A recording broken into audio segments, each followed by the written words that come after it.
N है, क्या इसका सामान्य नाम एन है, तो इसका सामान्य सूत्र क्या है, CnH2n+2 है। जिन कार्बनिक यौगिकों में सभी कार्बन, क्या है, जिन कार्बनिक यौगिकों में सभी कार्बन एकल बंध से जुड़े होते हैं, क्या सभी कार्बन एकल बंध यानी कि सिंगल बॉन्ड से जुड़े होते हैं, उन्हें क्या एल्केन कहते हैं। आप इसमें एग्जांपल समझिए, जैसे जब कोई लड़का और लड़की आपस में प्रेम प्रसंग में पड़ते हैं तो उनके बीच क्या एक बॉन्ड जुड़ जाता है, यानी कि एक बॉन्ड जो उनके बीच एक सिंगल बॉन्ड जुड़ता है उसे हम क्या एल्केन कहते हैं। चलिए एग्जांपल से समझते हैं।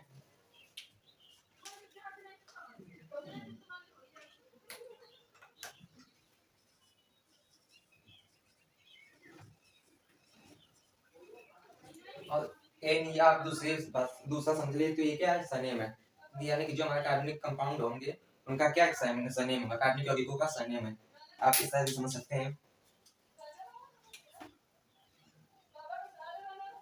CH4 यानी कि इसके आधार पर ये जो सूत्र है हमारा, इसके आधार पर हमने ये बनाई, क्या ये बना, कैसे बना है देख लीजिए। कार्बन की संख्या कितनी है, यहाँ पे n का मतलब होगा कार्बन की संख्या, यहाँ पे कार्बन की संख्या कितनी है, एक है। उसके बाद हाइड्रोजन की संख्या कितनी होगी, 2 होगी। हाइड्रोजन है कितना, 1 है। हाइड्रोजन की संख्या कितनी, 2 होगी, यानी कार्बन का 2 गुना हाइड्रोजन होगा। उसके बाद 2 ऐड कर देंगे तो हाइड्रोजन कितना हो जाएगा हमारा, C1H4 हो जाएगा। C1H4 हो जाएगा, तो ये हमारा क्या है, C1 को हम लोग क्या पढ़ते थे, मेथ पढ़ते थे, तो ये क्या हो जाएगा हमारा मेथेन हो जाएगा। ये मेथेन कैसे, क्योंकि ये जो एन है हमारा, ये क्या जो हमारे कार्बन श्रृंखला थी उसका क्या, ये साइनियम है, हम लोग क्या साइनियम पढ़ रहे हैं, यानी कि एन लास्ट में ऐड कर दिया जाएगा तो ये हो जाएगा मेथेन। इसी तरीके से समझते हैं। CH3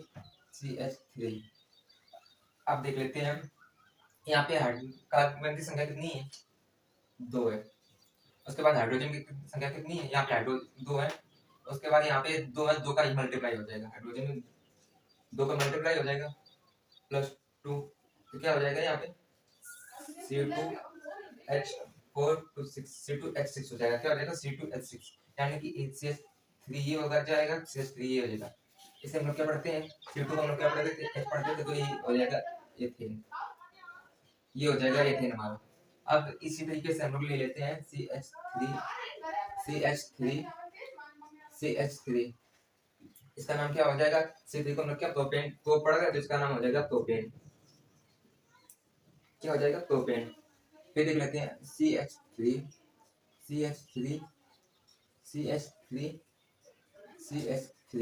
ये आप यहाँ पे जैसे इस तरीके से भी समझ सकते हैं कि इसमें कितने एक कार्बन परमाणु है, तो इसका मतलब C1 क्या था हमारा, 1 था, 1 2, इस पे कितने कार्बन परमाणु हैं, 2 हैं, और C2 हमारा था क्या था, 1 था, इसलिए n जुड़ दिया जाएगा, क्या हो जाएगा एथेन हो जाएगा। 1 2 3 C3 हमारा क्या था, प्रोप था, n जोड़ दिया गया, प्रोपेन बन गया। 1 2 3 4 इसका नाम क्या होगा, 1C4 हमारा क्या था, ब्यूट था, और n जोड़ दिया जाएगा, क्या हो जाएगा, ब्यूटेन हो जाएगा, ब्यूटेन हो जाएगा। उसके बाद CH3 CH3 CH3 CH3 CH3 1 2 3 4 5 C5 हमारा क्या था, पेंट था, तो क्या हो जाएगा, n जोड़ दिया जाएगा, तो क्या हो जाएगा, पेंटीन हो जाएगा। अब इसी श्रृंखला को हम दूसरी तरीके से रखेंगे, यानी कि जो हमारी 5 है आप इस तरीके से भी लिख सकते हैं।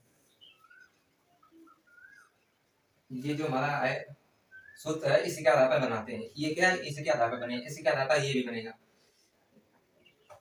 C6, यानी कि यहाँ पे कितनी कार्बन की संख्या है, 6 है, ठीक, और 2 × 6 कितना हो जाएगा, +2 20 हो जाएगा, यानी कि H20 क्या हो जाएगा, C6H20 हो जाएगा हमारा क्या, हेक्सेन। C6 को हम लोग हेक्स पढ़ रहे थे, ये हो जाएगा हमारा हेक्सेन। और C7H22 का क्या हो जाएगा, इसका हो जाएगा हेक्टेन, मतलब C7 को हम लोग क्या हेक्ट पढ़ते थे, तो हो जाएगा हेक्टेन। और C8H24 इसका क्या हो जाएगा, C8 को हम लोग ऑक्ट पढ़ते थे, तो C इसका हो जाएगा ऑक्टेन। और C9H26 का क्या हो जाएगा, C9 को हम लोग क्या पढ़ाए थे, नॉन पढ़े थे, तो क्या हो जाएगा, नॉनेन हो जाएगा।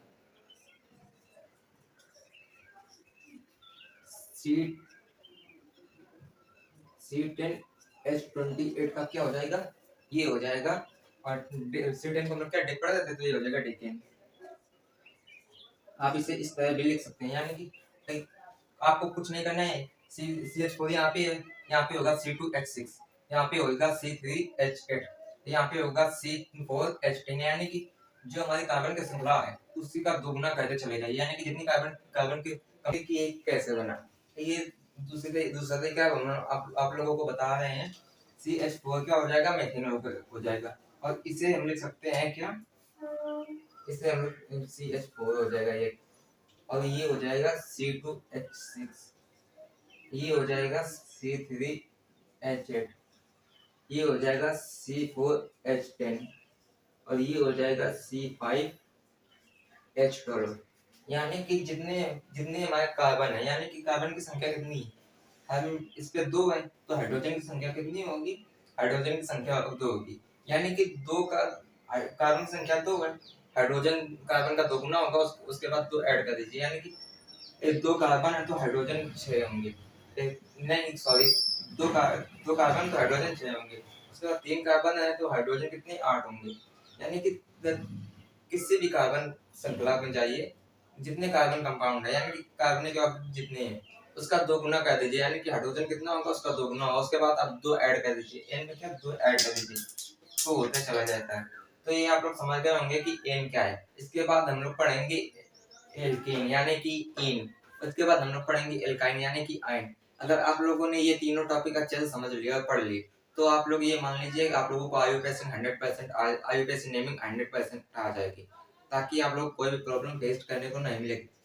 किसी भी तरह का आप लोगों को IUPAC नेमिंग दे दीजिए तो ऑर्गेनिक कंपाउंड में कोई भी प्रॉब्लम आप लोगों को देखने को नहीं मिलेगी।